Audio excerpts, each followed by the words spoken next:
Right, we're ready. Okay.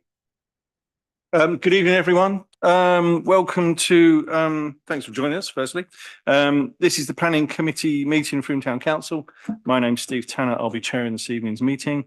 We make our meetings available to as many people as possible, regardless of where they are. So we use a hybrid setup of here in person at the Town Hall chamber and online via Zoom. Those in the room, little housekeeping, thank you for joining. The emergency exit is to the rear of the corner of the room and the assembly points in the car park. Toilets can be accessed at the end of the corridor on the right-hand side, or there is an accessible toilet to the right of the lift. Any panelists on Zoom, please use electronic raise hand by clicking on the participants button at the bottom of your screen. Anyone in the room, just please raise your hand. Any attendees on Zoom, please post questions through the Q&A board. Attendees' names will become visible on the questions board for the record as your question is answered. Again, any attendees in the room, please raise your hand. Jane's going to clerk tonight. Becca's going to manage the questions board and participant settings, and the meeting will be recorded for meeting purposes, and we also live stream to our YouTube channel. We're not expecting any fire alarms tonight either, just for your info. So item number 1 on the agenda, any questions, comments, information from the public, apart from the ones we're going to discuss? No? Good, thank you. And councillors? Excellent. Thank you very much. Item number 2, agree the apologies of absence that we've received. We've received apologies from Fiona Barrows, Polly Lamb and Philip Campagna. Right, we're all happy with that? Yeah. Excellent. So you've just voted to accept the apologies and that was unanimous. Thank you. Thank you very much. Item number 3, any declarations of members' interests? I probably have to say something.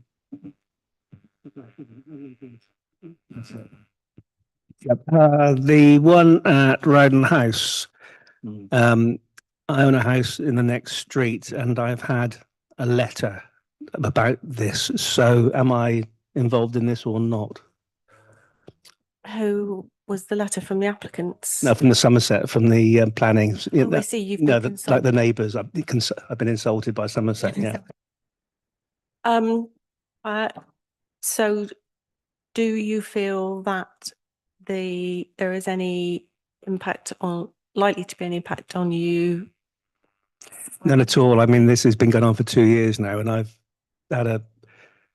I've been called in to talk to them on numerous occasions, but this makes no difference to the house that I own. I don't believe you have a declarable interest. Thank you. Great. Thank you, Mark. Thank you, Jane. Item number 4, to agree the minutes of the meeting held on the 6th of August. Anyone got any issues with the minutes? No. If not, I'll propose that we accept those. And that's unanimous. Thank you. Great. I'm going to change the agenda around just a little bit now and do item number 6 before item number 5. So item number 6 is to consider the major plan applications received. And at this point, I'm going to hand over to Jane. Thank you very much. So I was just making sure I got to the right slide. So the first application that we're going to discuss is number 988 on our agenda, and it is 58 Beechwood Avenue. The description of the application is right under that little box, and I can't read it. There we go. Is for the variation of condition 2, which is the condition that lists all of the plans that were submitted with the original application. And that was a full application. And that application was for a proposed 2-bedroom detached self-build dwelling. So the plans that you can see on the screen were the plans that were approved under reference number 2025-0315. Just let you have a little take that in. The variation of condition was also accompanied by some plans and photographs, and these are not the photographs that were necessarily submitted with the application, but these are photographs that we have received either from the Civic Society neighbouring properties. As you can see, this was the original roof line. And obviously this is a retrospective application. You can see that this dormer has been, I'm not sure it qualifies as a dormer even.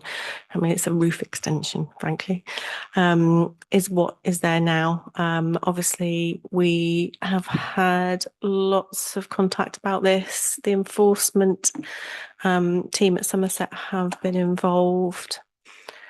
And here are just a few other images as well. You can clearly see the impact of overlooking loss of privacy. And that one's more close up. As of about 2 hours ago, checking Somerset's planning portal, 15 objections have been received to the application. Again, as you can imagine, all relate to the scale, appearance, overlooking and loss of privacy. My view on this is that it shouldn't have been accepted as a variation of condition. This should have been submitted as a full application. Irrespective of that, councillors will have seen the comments from the Civic Society, who also agree that it shouldn't have been treated as a variation of condition. The applicants, along with the details that they submitted, also submitted a planning statement which set out that they felt that the extension to the roof would be acceptable under permitted development, so that they could go ahead and do that without the need for any planning permission. Again, and in agreement with the Civic Society, don't believe that this is the case. I can carry on. I can go through what the Civic Society said, but I don't think I need to. So I will hand over to councillors or members. Hand over to Steve. Thank you, Jane. Good evening, everyone. If you heard what Jane has said, which I don't know if there's anything else you want to add to what Jane has said, please feel free to do so now. If you could just state your name and talk into the microphone, please, because that's how we record. Is it on? Yes, it is. Matt Bradby. I live at number 60 next to number 58, this dwelling in question. Just to add to the argument on permitted development, because from what I understand from the application or the supporting statement, the planning statement, this is the key argument from what I understand, because if it is passed as permitted, all other arguments for privacy and amenity fall down due to the nature and the meaning of permitted. But I'll just add that in the same statement, it was in the same statement where it mentions that it's being claimed under permitted development fallback, the ridge height of the roof has been increased by 190 mil. And from my understanding, that's not permitted under Class B. Firstly, because you're meant to build permitted development within the existing or the approved roof height. The approved roof height was to match my property at number 60 at 108 meters exactly. It's 108.19, referencing the 190 mil extension. And also you can't claim, my understanding is you can't claim permitted development, or you can only claim permitted development, on a completed, constructed dwelling house, not something that's already under construction. So in my view, it falls down completely on permitted development. But welcome more thoughts. I agree with you. I don't know if Jane is the expert. She's probably got an opinion, but I agree with you. I don't believe it falls under any permitted development rules. I've always got an opinion, and your point about the height of the roof being increased. So permitted development doesn't apply to anything that's above the original ridgeline. So, it clearly falls down on that front as well. Thank you for your comments. Anyone else got anything to say? Yeah, good evening. Please feel free. If you could use the microphone, please. Yeah, it's just for, I know we can hear you, but it's just, it doesn't pick up on the recording. I'm Jackie Murray, and my brother Andrew, we jointly own number 1 Beechwood Close, which is the bungalow. You can see greenhouse is the garden. Yeah. Their garden is about approximately 5 meters by 5 meters. So with it towering like it is now, it looks like a football stadium from the back garden. And because their garden is so small, and our garden's quite small, it is ugly. It's the ugliest house on the street, I think. The doesn't fit in with anything. Well, not much to say about it really, other than it's just awful and shouldn't be allowed. Okay, thanks very much for your comments. No, just totally agree with all of that. It's just like overbearing. It looks ugly. It's when you walk into my old mother's garden, it's just the dominance it's like overpowering Overbearing, top yeah. of you. Like is I don't know. It's a terrible feeling. Terrible feeling. It was bad enough just the actual, which all right. Yes, we opposed it, but yes, through needs houses, what have you, with the dwelling that has been built. But when that went up on the roof, well, it's basically a porter cabin plopped on there, isn't it? But, yeah. Thanks for your comments. Thank you. There's no other comments from the public. Oh, sorry. Is it Caroline Fosby? If you just allowing you to speak, if you want to say anything. Hello. Yes, obviously joining by Zoom. I just, one of my concerns is really that when the original planning was given permission, why was it not given with no further permitted development? Because, this is obviously a loophole that the owners have chosen to take. And I do hope that the right course will be taken on this. But I just think in the beginning, it should never have been an option to even add an extra development opportunity to this building. This was a garage, and it was just, it's been turned into a 2-bedroom, 2-story house, and it's now a 3-bedroom, well, 3 or 4-bedroom, who knows how many bedrooms are up there in the loft. I'm sure it's probably 2 bedrooms and a bathroom plus 2 bedrooms and an office downstairs. I mean, how can you turn a small garage into what looks like a 5+ bedroom building now? I mean, it's just unbelievable that this has been allowed to happen.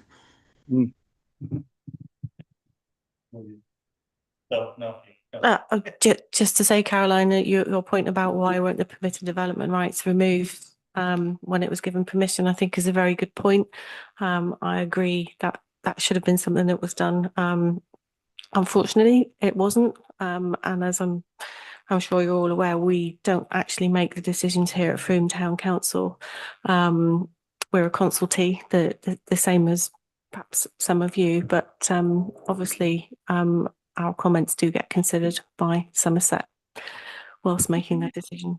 And also on that point, as you're probably all aware, that the bungalow next door is also being developed, and who really knows what's going to happen to that, because it's already come out from the plans that were originally given permission for, but it didn't seem that the permission for that bungalow development was taken into account, that the fact that you'd already given, or the permission had already been given to develop the garage. And it looks like, when you look on the plans, it looks like they're 2 completely different sites, but they're actually one complete site. So it's just like a complete overdevelopment of one very small, I think it was either a 2-bedroom bungalow with not actually that much land, and it's just suddenly been developed into something we really don't know what it's going to be. So I just feel like that whoever's looking at these applications isn't looking at the total picture, and these things need to be raised and considered on this particular application, and obviously for any further applications down the line. Jump back to that. Thanks. Thanks for that. Sorry, sir, do you want to add to that? Yes, I have more to add.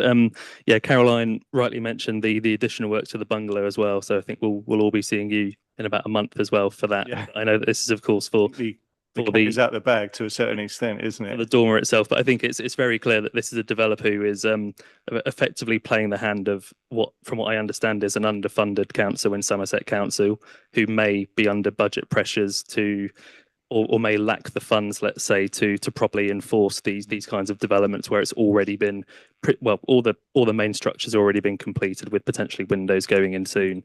So I think our concern is that, say, if an individual planning officer is potentially under these pressures to find loopholes to approve it, we would welcome advice and support in potentially taking this to somewhere like planning committee, if that is somewhere where we can get a fairer judgment of this outside of any budget pressures for enforcement. We'll be following this one. I mean, Okay, thank you. I think my view is this, the whole planning legislation framework exists to prevent this sort of abhorrence. And frankly, if they don't do anything about this one, they're not going to do anything about anything. It's just an outstanding, finger in the air to all the planning regulations. Permitted development rights were not put together for this type of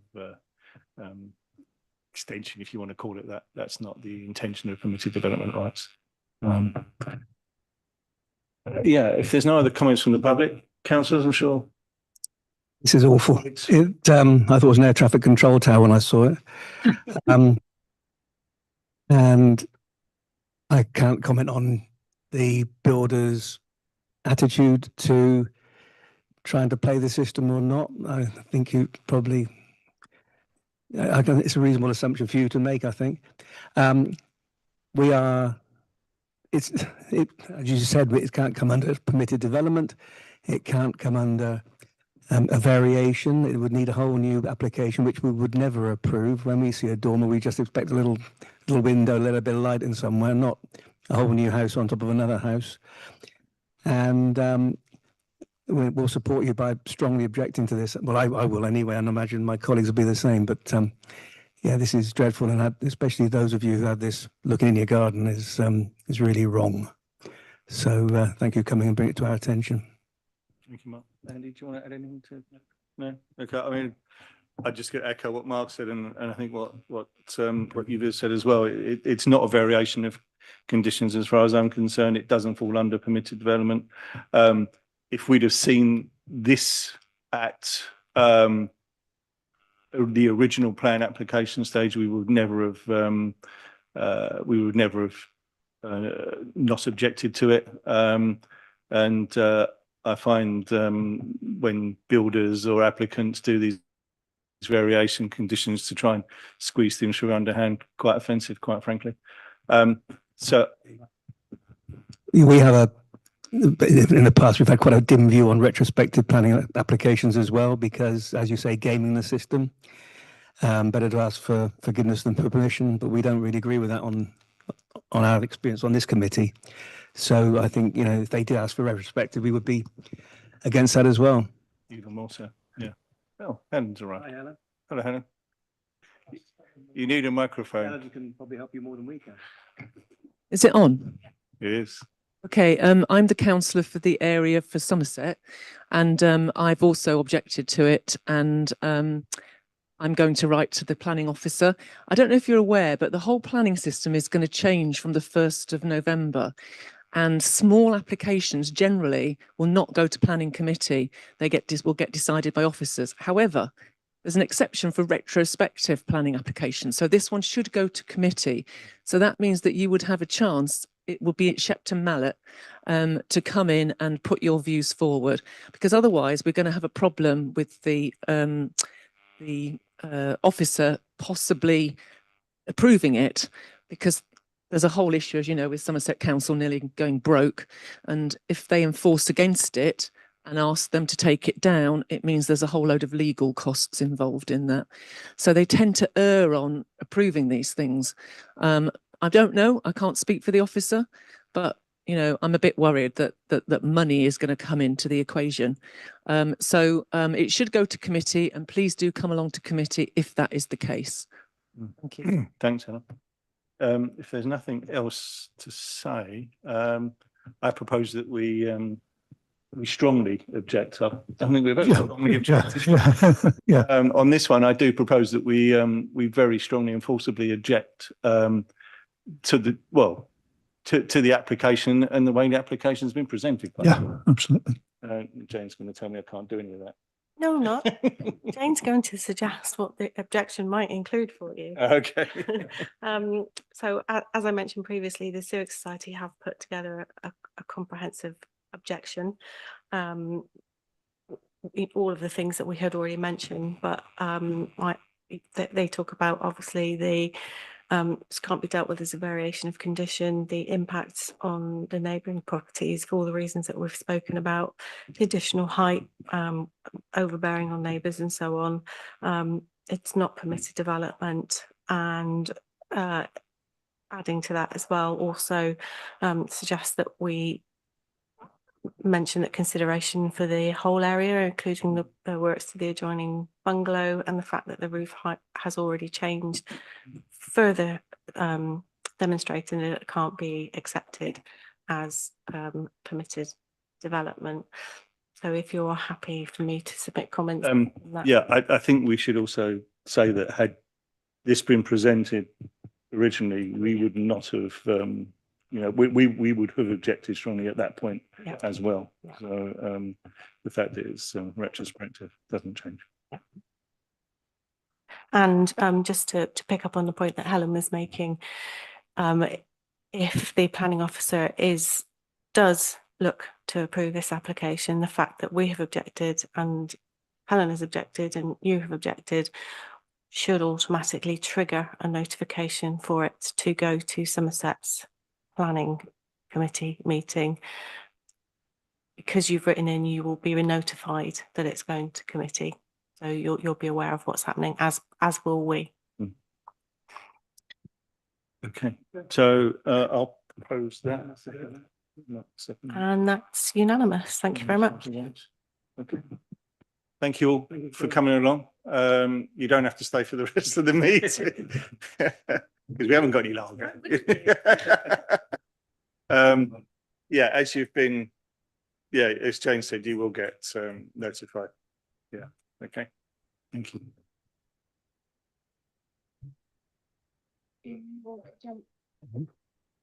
What? Okay. Are you here for any particular?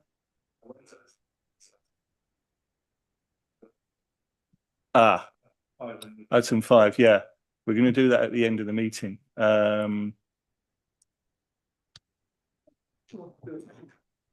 We could do it now. Yeah. Might be easy. Yeah. Okay. Right. So another slight change to the agenda. We're now going to pick up on item number 5 of the agenda, which is the Somerset Connectivity and Integrated Transport Strategy. I think that's what it's called. And with a view to our comments on the engagement that has been sent through. And again, I'll pass over to Jane at this point. Thank you. So I know councillors have received a link to this consultation. It actually closes on the 11th of September. It's one of those consultations where you have to go in and you get a series of questions and drop down boxes with suggesting what your answers might be. You can't see the next question until you've answered the first question and so on. So I did ask for a copy of the questions, and they are very generic questions. For example, the first question asks you, so the consultation identifies what they call the connectivity corridors. And as you can see here, the Frome connectivity corridor, actually Frome via Shepton Wells to Cheddar. Now, these connectivity corridors have already been agreed by Somerset. So we're not commenting on whether or not we feel that the corridor has been correctly assessed. We're being asked to answer questions that relate to that corridor. And if I give you an example, the first question is, what are the main travel purposes for this corridor? To and from work, to and from school, to and from shops, to and from medical services, leisure activity, family caring duties or other. I had a brief chat with Steve about this earlier, and also I've been talking with Owen about it, obviously, because of the movement plan that we're looking at. And I'm not sure that we have the data to answer that question. I'm not aware of many people that travel from to Cheddar for whatever. I don't mean that to sound disparaging, but I don't know. I don't know. The reality is it's a route that I do several times a year, but only to get out the far side of Cheddar and get to an airport that's tucked away deep in the side somewhere. It's me. I mean, the majority of travel from Frome, sort of daily travel is Bath, Bristol related. I mean, obviously there is some travel between Frome and Shepton to pick up trunk roads and some of the distribution centres around Shepton. But as Jane said, the actual corridor Frome, Shepton Wells and on to Cheddar, I would think is very sparsely used. In terms of healthcare provisions, again, people from Frome will either head to Bath, would be the first point of call for a major hospital. And if that's not available, I believe Yeovil and then Salisbury are the other two hospitals that patients would be taken to. So it doesn't actually affect too much on our health provision either. The local hospital at Frome, I know, is linked to the local hospital at Shepton, but the local hospital at Frome has precedence over the Shepton one. So it is a strange one, I think, from our perspective. Yeah, I mean, we'll answer the questions, but I'm not sure that what we're going to say is going to have No, a great deal of. Yeah, sorry, just for minuting purposes. What?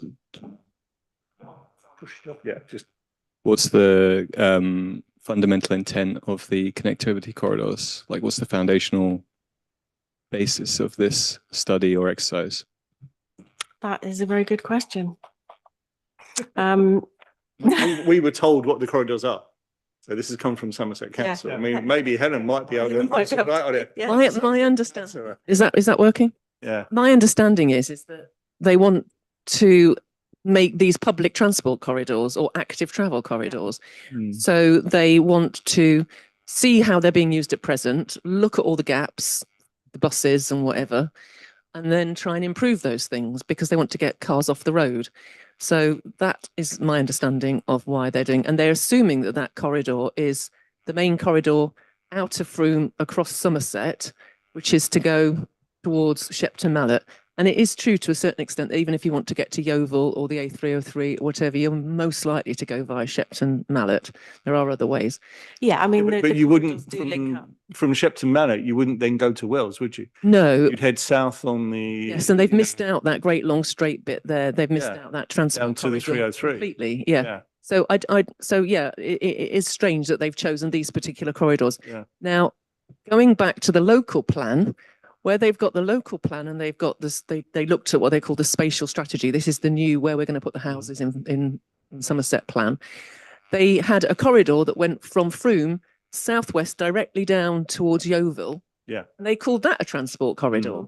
So I've written to Matthew about this and said, are your transport corridors the same as the ones using the accessibility tool? And if not, why not? I mean, are you actually linking everything together here? And I've not heard back from him.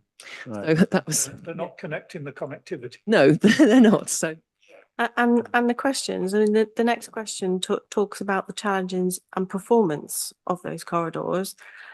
And you've got three answers. Have we got the challenges wrong, nearly right, or right? I mean, that's not. Helen's, but yeah. The next ones are make it worse, stay the same, or make it easier. I mean, they're not qualitative answers, are they? No. No, they're not.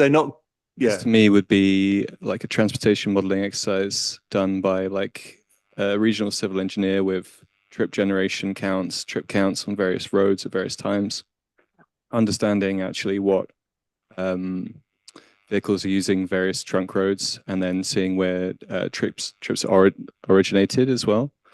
This isn't really a qualitative exercise to understand this kind of problem. This is seems like you guys have been given an impossible task.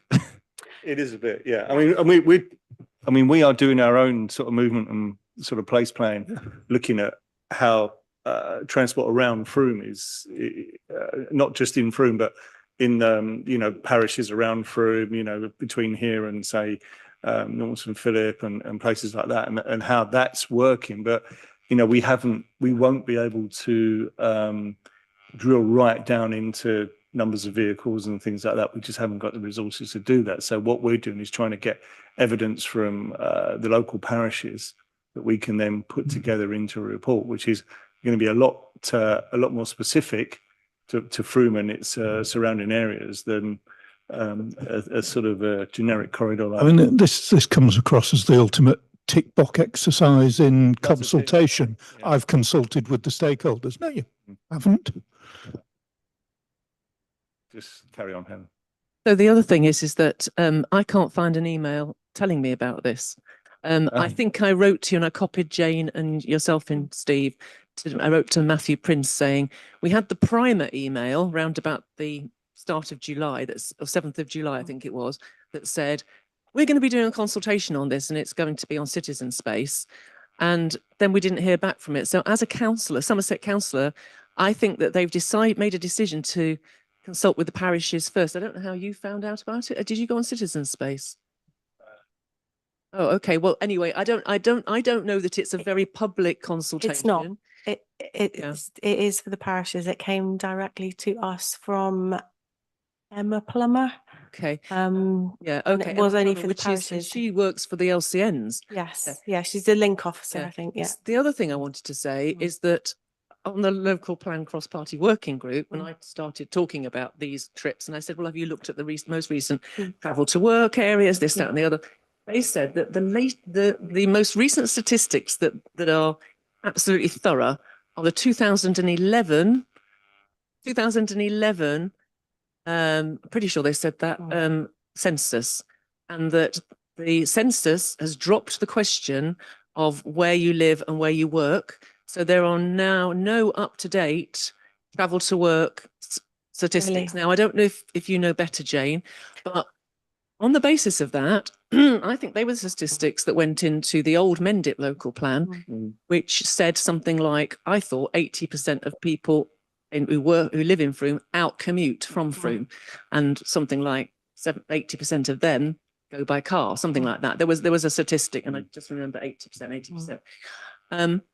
But on here somewhere further down, it says that almost 50% of people travel by car. Where did they get those statistics from?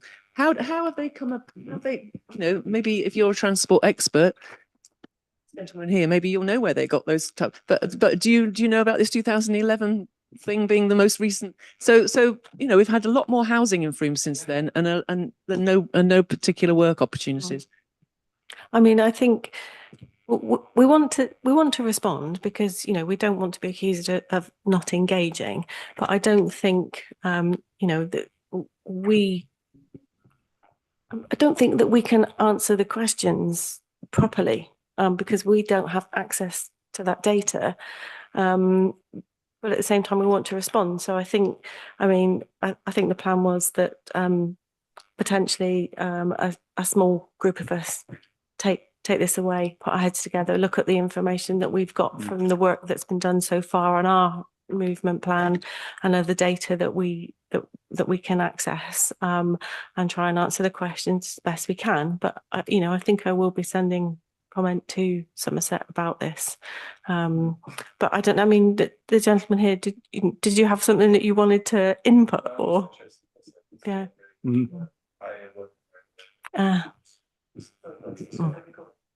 I live here in Frome, but I work in America as a civil engineer and a planner. And I was just interested because I come across transportation system plans frequently. Yep. They're all data-based, as in the fundamentals are trip generation, trip counts across areas, understanding actual vehicle movements.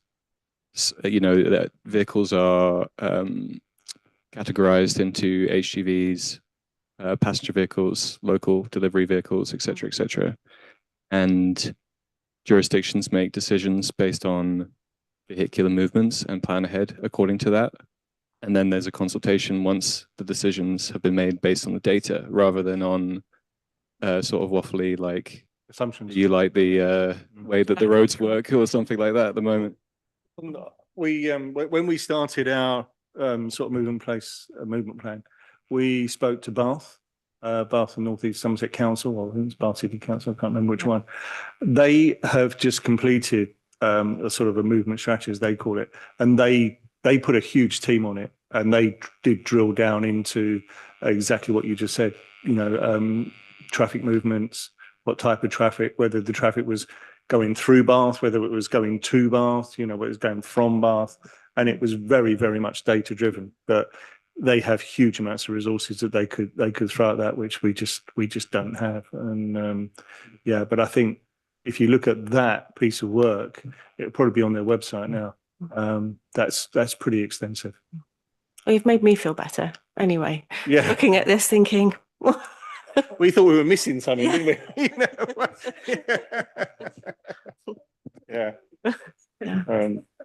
Yeah. So yeah, that's where we are now. I mean, by all means, keep in touch. I mean, if you're in Frome for a while before you go back to the States or whatever, it'd be okay, yeah. Or by all means, leave your contacts. Yeah. Yeah. Exactly. Yeah, we might need you. Yeah. Yeah. Okay. So you want a decision from yeah, us? well, Delegate, I think, yeah, we probably need a decision. So as Jane said, the closing date for this is the 11th, which is in a couple of weeks' time. What we were going to do is just delegate it to sort of Jane Owen and myself to answer these questions as best we can. But as you just heard, it's not going to take that long. So if we can agree to delegate it, and then we'll just crack on and do the questions. Yeah. Yeah. If it's supposed to be promoting active travel, it talks quite a lot about the Strawberry Line. Yes. And myself and Michael Dunk, before he started becoming a councillor, started to do a deep dive into how much money had been put into the Strawberry Line, as opposed to Missing Links or any of the other possible active travel routes. And we have got some data on that, and I'm inclined to make a complaint that some more of it needs to come towards this end of the county. Yeah. Because a lot of it at the moment But it's about Wells and Shepton Mallet and creating the circular route around Somerset, which is great, but we're just being left out of funding for, you know, cycle routes, and Missing Links do a fantastic job, but they just need more money, basically. Yeah. It does actually say in the report that goes with the map that Frome is fairly isolated from other parts of Somerset because it's close to the county boundary.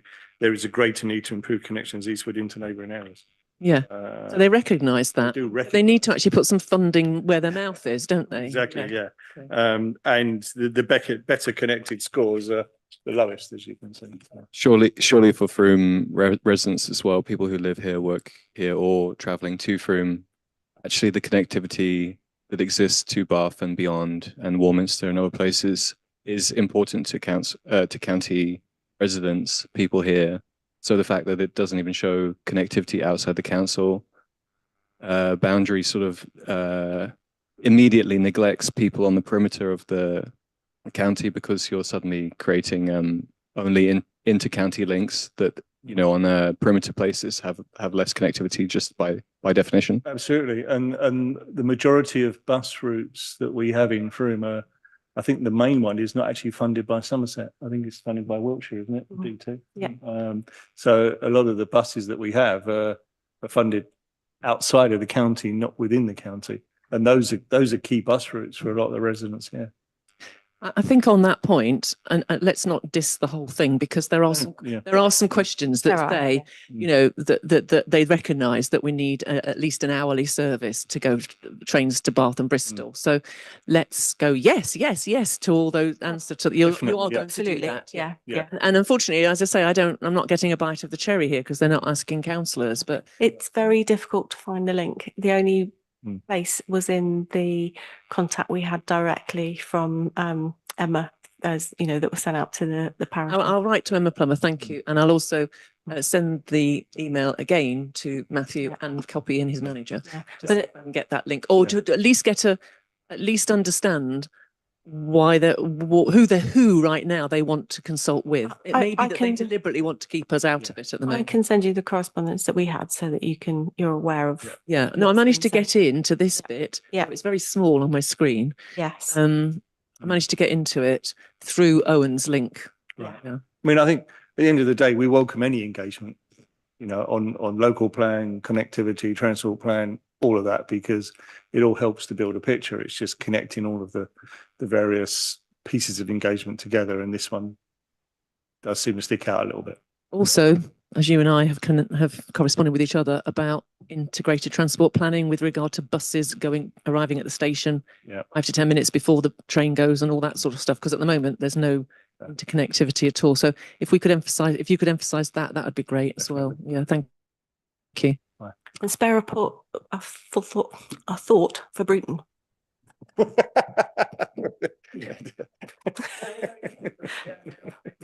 That's it. That's all I've got. Right. Okay. Let's. We didn't vote on that, by the way. I thought we did. You proposed it, but we didn't vote. Okay. And Yeah. so that's unanimous. Thank you. Excellent. Right. Let's move on. Thanks for coming in. Yeah. Thank you very much. Yeah. Good to see you. Thanks very much, Tom. Thank you. Right. Back to item 6 on the agenda. So we are now going back to talking about the planning application. We are. Yes. Sorry. Yeah. We had Yeah. a bit of a detour. Okay, so the next application for discussion on our list is number 979, and it is 9 Foster Road. This is windows and demolition of existing rear extension and garage. I think I may have missed a word off of there. Erection of a rear single-story extension with flat roof. The addition of 2 roof lights to the rear above the kitchen and living room, and to replace the existing front flat roof and replace existing PVC doors with aluminium.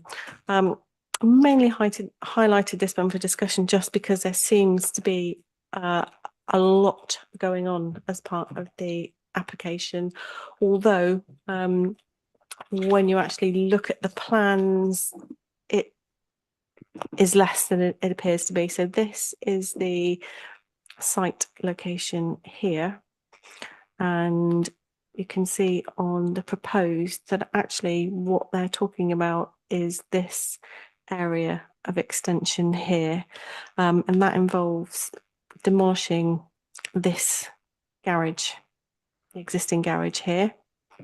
The only comments that were online when I looked yesterday was the neighbours here at number 7 were concerned that when the existing garage is demolished, the fence that runs between the properties is lower, and therefore their privacy they'll have more overlooking because the garage is not here. Garage is acting as a The fence. garage is acting as a fence. So what they've actually asked for is that a fence is erected at 1.75 meters to make up for the loss of the garage. It's not clear what the height of the existing boundary between the 2 properties is, and just for completeness, put the existing elevations along the top. You can see that this is the existing garage, and actually on the proposed plan you can see that they've marked where the garage is in red. So it will be this stretch here that the neighbours are concerned about losing an element of their privacy. But overall, I can't see that the extension itself is going to have any impact on the adjoining properties. It's the loss of the existing garage that they feel they're concerned about. That's fair. Any comments on it? I think it's fair actually about things.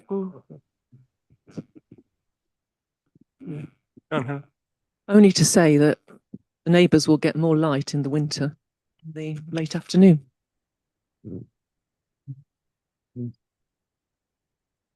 What, without the fence? Yeah. Mhm.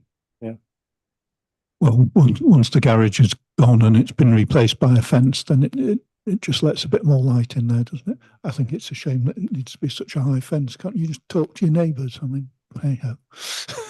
Yeah, I don't think it needs to be 1.75. I think a fence of some, to Yeah, absolutely. maintain privacy Yeah, makes sense. yeah, Yeah. Yeah, if that's what they need. Happy to have. But the rest of the extension and all that didn't seem to be any great problem. I don't see the need to object. So No. is it a no objection? No objection, I I think. would like the concerns of the neighbours noted regarding fence or Or privacy. Yeah. I think we need to be specific on the. Mm. Yeah.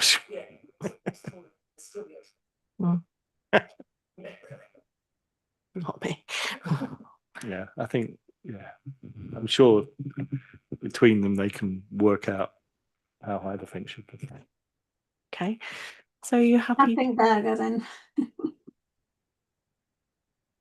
Hello?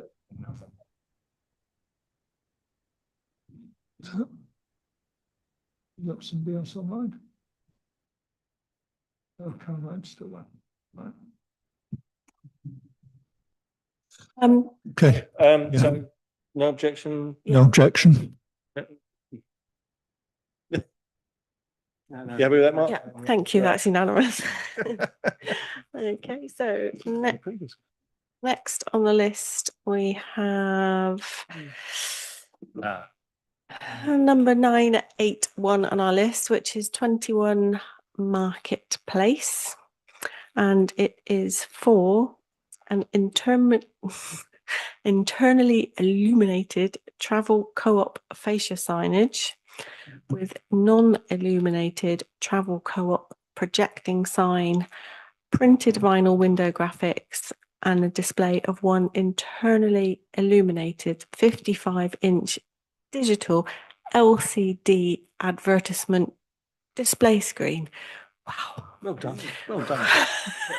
I got there.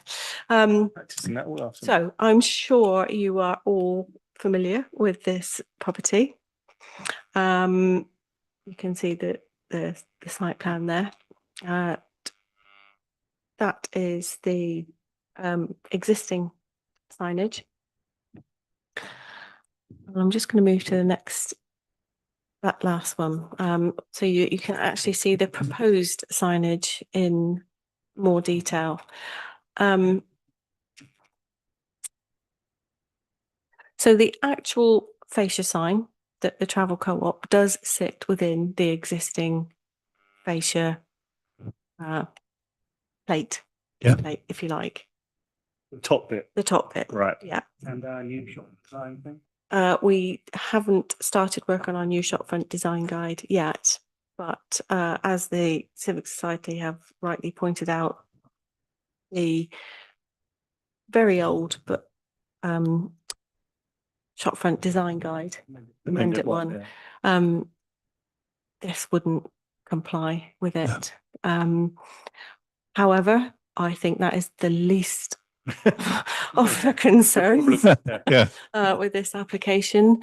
The vinyl that is on the inside of the window, the advert regulations are quite complex, and I'm never quite sure whether vinyls need specific planning permission, but the digital sign definitely does. And I think a continual digital display, even if it's inside the window, it's going to be illuminated. It's just wrong.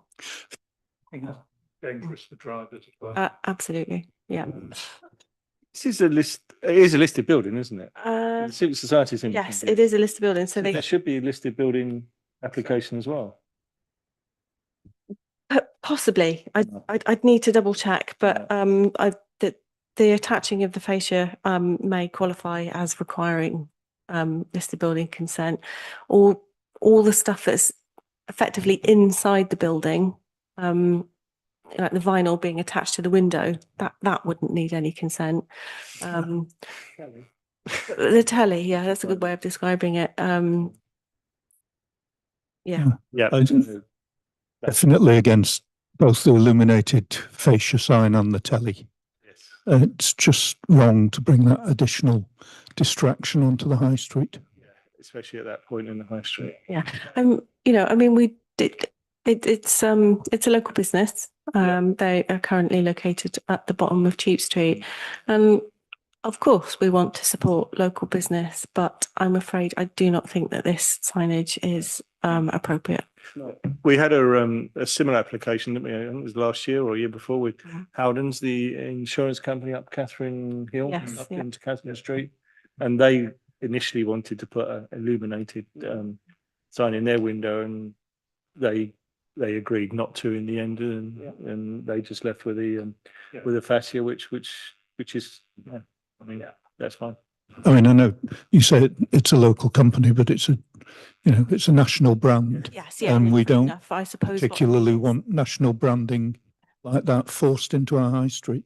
that supporting existing businesses then rather than local businesses. Yeah. So we're objecting to the TV and the vinyl, basically. And the illuminated fascia. And the illuminated fascia. Yeah. Yeah. Objecting to Pretty much to objecting. all of it. Yeah. Yeah. I mean, again, the Civic Society have written a very comprehensive objection, and there's nothing that we can add to that. pretty comprehensive. It covers it all. Paste. Cut and paste. Okay. Yeah. So thank you, Andy. And that's unanimous as well. Thank you.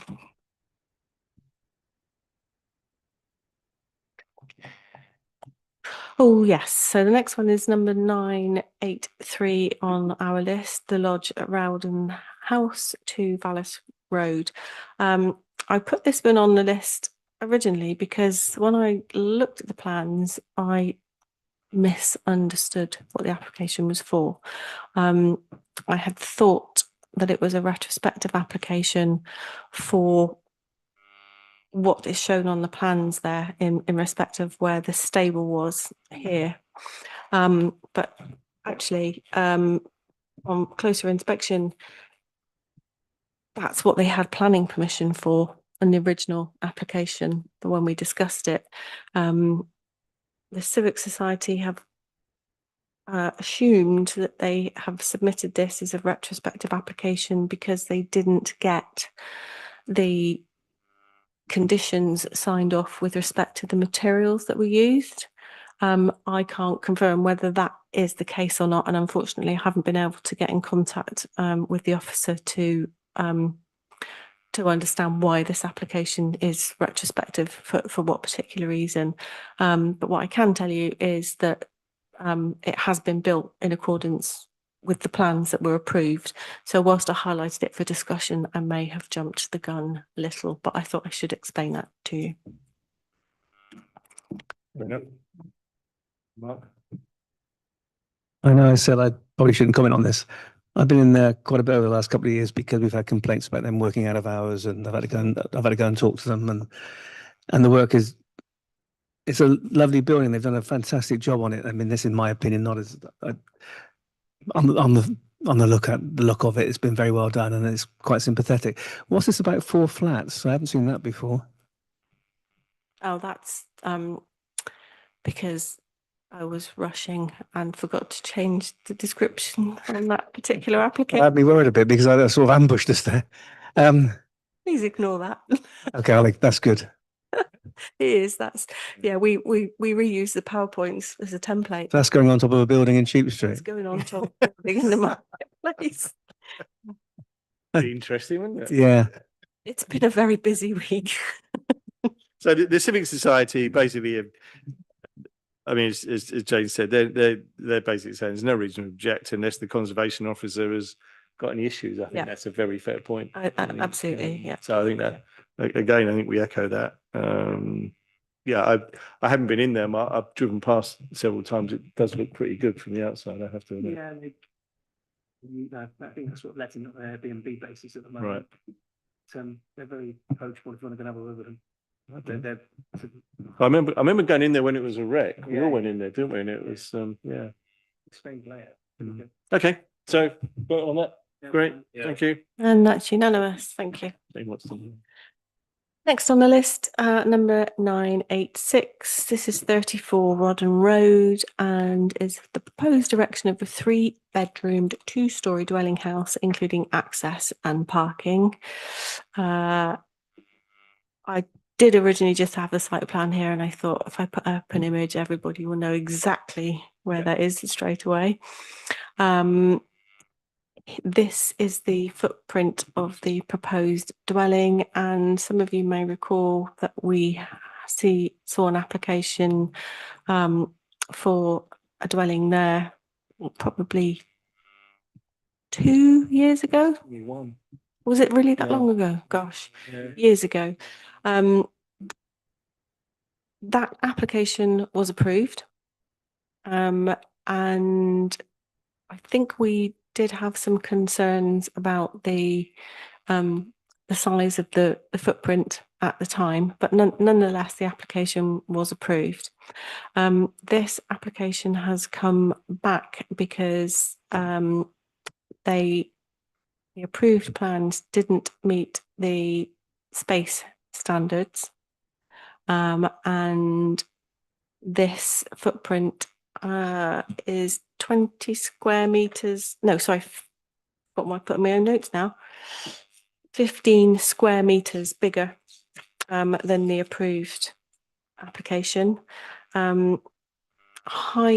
Highways haven't commented yet, but there was no objection on the original application. There is an existing already a dropped curb here. There is a garage, whether it gets used or not, but that assumes that there is traffic coming in and out of there. It is a very busy junction, and yes, people do cut across there, but unfortunately the principle of putting a dwelling on that footprint has already been agreed by, or previously by Mendip, and you know, we're looking for more housing, but anyway, to councillors. I guess providing there's no further permitted development that allows them to put a dormer on top of it. Is a very good point. So if we're looking at that now, that's where the house will be, where that garage is and the little bit of building attached to the side of the shop, to Barrows. Yeah, so that'll be there and the garage will be gone, the building will be in there. Go back to the photo a minute, James, or whoever's doing it. So would it not be in their interest to build a wall where more or less from where the red car is to the garage wall there, to stop people cutting across there, because we all know that people do that to avoid the lights at the vine tree. You know, just a smallish, because other people are still going to drive more or less across their front of their house. I think they have. I think that's in the plans. Is it? Yes, just that. Yeah, I think it would need to be, because yeah, that's good. Then that's fine. I haven't read that detail. 'Cause that's my concern about this place, is it's a very busy, chaotic junction, and I wouldn't want them to get into any danger with that. And if highways haven't commented, Well, on the original application in 21, there was a bit of to and fro, because we initially objected, and then they came back with amended plans, and I think amended highways issues as well. And then highways came back with no objection to the original one. So I can't really see them objecting to this, because all it is a slightly bigger building, but the actual access to and from Rodden Road is the same. is the visual display okay? It's lovely. So have they gained their 15 square meters by going longer or deeper, or? Longer. Okay, yeah, that makes sense. I mean, you know, it is. Yeah, it's fine. It's a small outdoor amenity area. Some people, not everybody wants a huge garden. Well, No objection. pretty much to object to, is there, at the end of the day, if they've already got planning permission from the original? They have, yes. Yeah. Yeah. Okay. Gonna vote on that. Into that. Unanimous. Thank you. That's okay, because All right, Helen. we've already discussed the last one, which was because we brought it forward for the people that were here. That was the dormer. Yeah. Is there an issue with the bungalow next door as well? Because when I first got an objection from Laura, who's the wife of the guy at the end there, she said that also the bungalow was extending further or higher than it was supposed to be. That's on a separate A separate application. application, which Yeah. I haven't seen. Yeah. I think they suggested that that would be coming in shortly. Okay, all right, thank you. Great. Is that it, Jane? Yes, other than the ones that we haven't, Yeah. So if we could vote on Jane's comments for the other ones, please. and that's unanimous. Thank you. Excellent. Thank you, everybody. The next meeting is on the